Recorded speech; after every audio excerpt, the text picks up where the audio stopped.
Rajiv Shukla. धन्यवाद सभापति। Need to curb digital frauds in the country. You must also talk of engineering, social engineering while tackling these problems. धन्यवाद सभापति जी, मैं आज एक बहुत ही गंभीर मुद्दा उठा रहा हूं जो दिन ब दिन बढ़ती जा रही डिजिटल लेन देन के साथ, और जैसे जैसे हम नकदी अर्थव्यवस्था से कैशलेस अर्थव्यवस्था की ओर बढ़ रहे हैं, डिजिटल धोखाधड़ी की संख्या भी बढ़ रही है। यहाँ वित्त मंत्री जी बैठी हुई हैं। हर किसी ने अनुभव किया होगा कि कैसे धोखेबाज लोगों को मैसेज भेजकर उन्हें पैन नंबर अपडेट करने, खातों को अनब्लॉक करने, क्रेडिट कार्ड पर गिफ्ट आदि देने के बहाने कॉल कर रहे हैं। हमें इस खतरे को रोकने के लिए कड़े उपायों की ज़रूरत है। आज यह सच है कि कार्ड से भुगतान और यूपीआई के माध्यम से भुगतान बढ़ गया है, लेकिन साथ ही लोग डिजिटल धोखाधड़ी में लाखों रुपए खो रहे हैं। इनका जाल इतना सटीक होता है कि आईटी इंजीनियर, सरकारी अधिकारी, वकील और अकाउंटेंट भी इनके जाल में फंस जाते हैं। और गरीब लोग तो बहुत ज़्यादा, वो तो उनको धमकाते हैं कि मैं साहब बिहार से हूँ, जो पकड़वाना है पकड़वा लो, हम आपको पकड़वा नहीं, आप हमें पकड़ा नहीं सकते। भारतीय रिजर्व बैंक ने अपनी वार्षिक रिपोर्ट में 276 करोड़ रुपए की 6,659 डिजिटल धोखाधड़ी का हवाला दिया है। यह पिछले वर्ष रिपोर्ट किए गए 155 करोड़ रुपए के 3,596 धोखाधड़ी वाले लेन देन मामलों से अधिक है। हमें यह सोचने की ज़रूरत है भुगतान प्रणालियों के भीतर खुफिया जानकारी कैसी बनाई जाए, जिसका उपयोग ऐसे लेन देन को फिल्टर करने या ब्लॉक करने के लिए किया जा सकता है। साथ ही हमारे लोगों की डिजिटल जागरूकता में सुधार के लिए व्यापक कार्य योजना की जरूरत है। सभी के हाथों में मोबाइल फ़ोन है, लेकिन उनमें से अधिकांश को उन सुरक्षा उपायों की जानकारी नहीं है जो उन्हें अपनी वित्तीय सुरक्षा के लिए अपनाने चाहिए। भारतीय बैंकों ने महत्वपूर्ण उपाय सुझाए हैं, जिनमें नए खातों में लेन देन के लिए एक सीमा, ज्ञात धोखेबाजों के लिए एक सेंट्रल नेगेटिव एजेंसी और धोखाधड़ी की रिपोर्टिंग पर कैश फ्लो को रोकने के लिए एक स्टैंडर्ड ऑपरेटिंग प्रोसीजर शामिल है।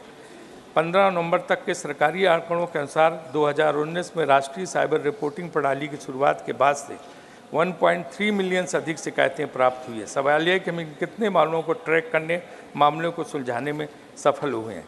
पुलिस भी इनमें उस तरह से प्रशिक्षित नहीं जैसे उनको प्रशिक्षित होना चाहिए। वित्त मंत्री जी यहाँ बैठी हैं, जिस तरह से लोगों को बेवकूफ़ बना के उनको धोखे से उनके पैसे लूट जाते हैं, गरीब लोगों के, किसी के 30,000, 40,000, किसी 1 लाख, 1.5 लाख, लोग परेशान हैं। इस पर कुछ ना कुछ आप करिए, बहुत ज़रूरी है।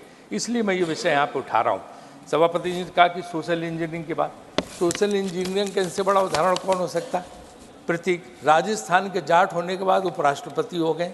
सारी मलाई तो आप ही खा रहे हैं। सोशल इंजीनियरिंग की दूसरी कौन खा रहा? उपराष्ट्रपति पे कोई पहुंचा वहाँ से? हमारे मृदा जी जो डिप्टी चेयरमैन तक पहुँचे, तो आप यहाँ से वहाँ पहुँच गए, तो सोशल इंजीनियरिंग के आपसे ज़्यादा उदाहरण कौन हो सकता है? तो ये तो हम सोशल मीडिया और डिजिटल उस पर बोल रहे हैं, सोशल इंजीनियरिंग कहाँ से?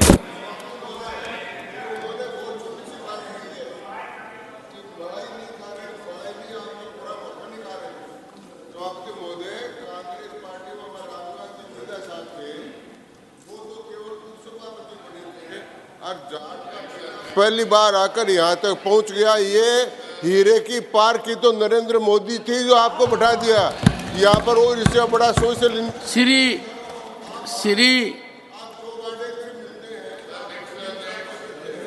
आप सबसे मिलते हैं। और आपको यहाँ मुझे प्रसन्नता इस बात की है कि आप एक शेखावाटी के हैं और फिर यहाँ तक पहुँच गए। प्रमोद तिवारी जी, हम आपको राजस्थान का ही मानते हैं जी। आप राजस्थान से सांसद हैं, कुछ कह सकते हैं? ये मक्खन का आरोप लगा रहे हैं। सर मैं तिवारी हूँ, ये तिवाड़ी है, ये फर्क है सर। मतलब फर्क क्या है? सर चूंकि राजस्थान में तिवाड़ी लिखा जाता है, यहाँ तिवारी लिखा जाता है उत्तर प्रदेश में, ये फर्क है सर।